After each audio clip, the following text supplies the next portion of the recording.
Hello, I'm Anwiltus, and today I want to explain to you a common problem with political friend-enemy distinctions.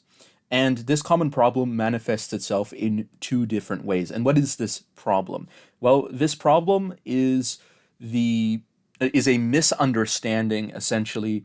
of how friend-enemy distinctions function in the real world on a larger political scale. Because, for example, in the image I'm showing right now, you have two complexes of values or policies, politically speaking. And this is particularly relevant to the United States, but whichever country you're in, you can create your own version of this. Where in the United States, there's people who are generally referred to as being politically progressive and people that are generally referred to as politically conservative. And I have observed that these two groups have two different approaches to the friend enemy distinction, uh, wherein the progressives tend to be very restrictive, and therefore they demand people to who also are progressive to be within, you could say, the smallest circle here, whereas the conservatives take a more opposite approach where they want to welcome people as broadly as possible. And I think that both of these approaches have their own problems. The progressive approach, wherein there is a very hard line approach to even joining the movement, leads to a situation where, although the movement becomes very regular in the sense that different members of a movement tend to agree more because they are pulled together into what you could say a values orthodoxy, it also ends up alienating and rejecting many people that would otherwise actually agree more with the progressive side than with the conservative side, leading them to be pushed out in what could be referred to as a purity spiral, wherein ideological purity is so desirable that anybody that disagrees on potentially minor issues could be simply rejected from the movement. On the other hand, the conservatives have had a tendency, at least in the United States, where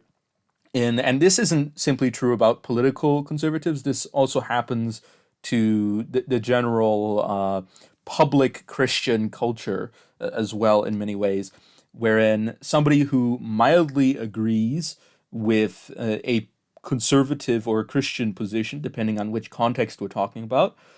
tends to be placed on a pedestal, socially speaking, and tends to be described as someone that somebody should listen to or should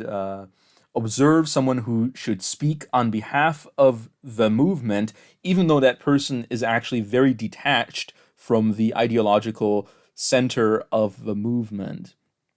For example, a relatively left wing comedian might get canceled for saying something that is highly offensive to the progressive sensibilities, although he might agree with most progressive viewpoints, which then leads the anti cancel conservative culture to put that person up on a pedestal as someone who should be listened to, even though this person might actually be very opposed to most of the things that conservatives actually want. Now, in the case of people that are excluded from the progressive system and seeing that they are welcomed and even privileged among the conservatives, this gives them an opportunity to use the conservative movement as an outlet to their ideas as opposed to the progressive movement. And this actually leads to the conservative movement becoming more progressive simply by the fact that such individuals have now subverted the values of the political movement by the excessively inclusive attitude of the conservatives, which, of course, is contrasted by the excessively exclusive attitude of the progressives. So, what do I propose as a solution to this? Well, what I propose as a solution to this is the understanding that ideology and politics aren't things that are can be described as simply having hard lines between these political complexes. That is, a complex of political values don't necessarily have a hard line in the same way that the progressives might view it, where the progressives see all their values as being fundamental to their movement. There's this progressive fundamentalism going on, and the conservatives are willing to say that if you agree on one point, we're going to bring you in. And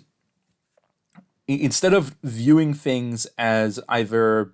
hard line or no hard line, it's instead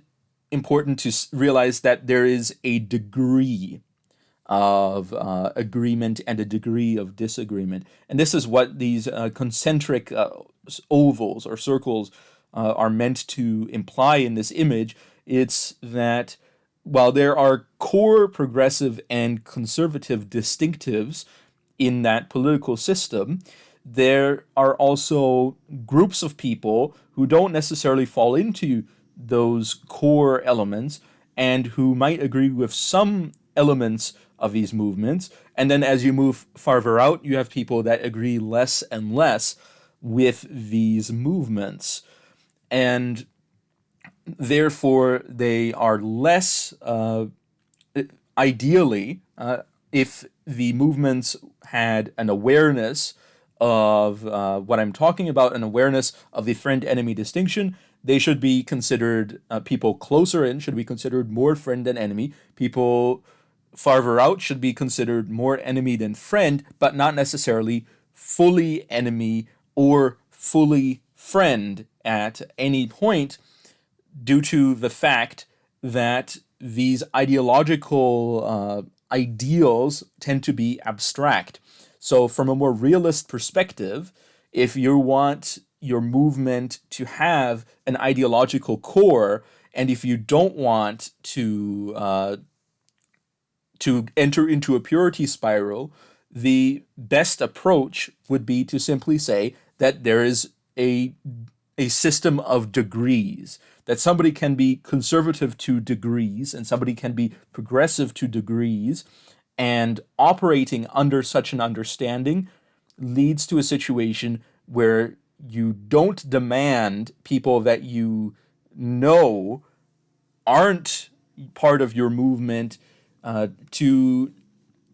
behave in a dishonest manner, because that's another problem of a purity spiral, is that people are pulled in, but they tend to be pulled in not because of an internal increase of understanding of the viewpoint, but rather because of the political expediency of conformity, which leads to a great deal of dishonesty in a system, and that can lead to a great deal of corruption in the progressive or conservative complex, while at the same time will allow you to avoid placing people on pedestals to be spokespersons for your position who aren't actually aligned with your position on more than a couple of issues. So this friend-enemy distinction, I think, is much superior to the highly exclusive position that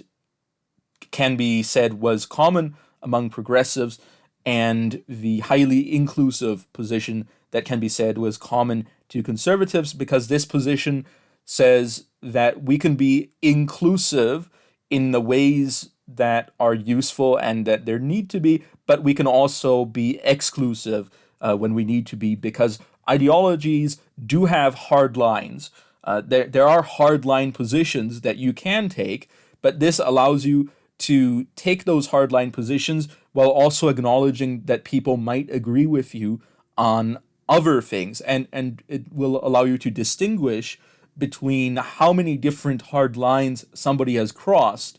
allowing you to determine the degrees to which that person can be said to be compatible in his ideas with your ideas. And I think another thing that's important in the understanding here is that while I drew a line, which could be said to typify the left right divide between the progressives and conservatives that is typically observed in such a situation, I also made sure that instead of using parentheses to make an emphasis on the point of the division, I used two-dimensional shapes. And the reason I did this is because politics isn't dipolar. Politics doesn't have two poles. Politics isn't simply left and right, and it's also not three-dimensional. It's very multi-dimensional. So, for example, there's the progressives, but just because somebody is a progressive and therefore on the left of the conservatives, typically speaking, doesn't mean that the progressive will necessarily agree with a revolutionary Marxist who might be farther left. Or the conservative doesn't necessarily agree with the absolute monarchist who is farther right, or whichever position. And therefore, it is important to understand that there can be multiple circles that don't simply align on a single axis, but could be anywhere in a multi-dimensional space, at least as we note it in order to describe relations between different political movements. For example, you could have a more libertarian position. You could have a fascist position. You could have a monarchist position. You could have a communist position. You could have all sorts of different positions at different places on the spectrum, and it doesn't have to be this unidimensional left-right axis or the two-dimensional Nolan chart, which is also, I would say, highly reductionist in many ways. But nevertheless, this understanding that there's degrees of agreement and degrees of disagreement is something that I think is sorely missing from the functions of progressives and conservatives, and by extension, their religious counterparts in the culture. That that it is important to be able to draw hard lines, but also acknowledge that there is room for cooperation in other areas, and to not place people on a pedestal to represent your position when they really shouldn't be representing your position, and to also not force people into a binary choice between being in or out of alignment with your movement simply due to a too a too pure understanding of the movement that leads to a situation where a lot of people could be led to align with your opponents, even though they might be politically more aligned with your position, or they could end up being dishonest within your movement, leading to your movement rotting from the inside out, which is something that should be avoided. So it's important to have both degrees of separation and the ability to unite a movement in order to effect political change, political energy, you could say, political action. And therefore, I acknowledge, of course, that not all progressives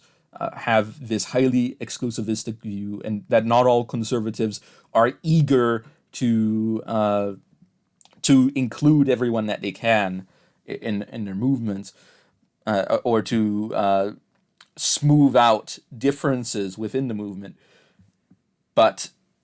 these are just a couple of major errors that I've seen emerge, and that I thought needed addressing. So anyway, thank you all for watching. If you agree or you disagree, feel free to comment. Feel free to like and subscribe, and to share the video with anyone that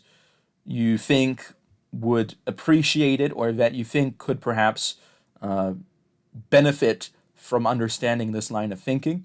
If you feel so inclined, please do donate on Patreon in order to keep this line of reasoning going. So thank you all for watching. I've been Anawiltus, over and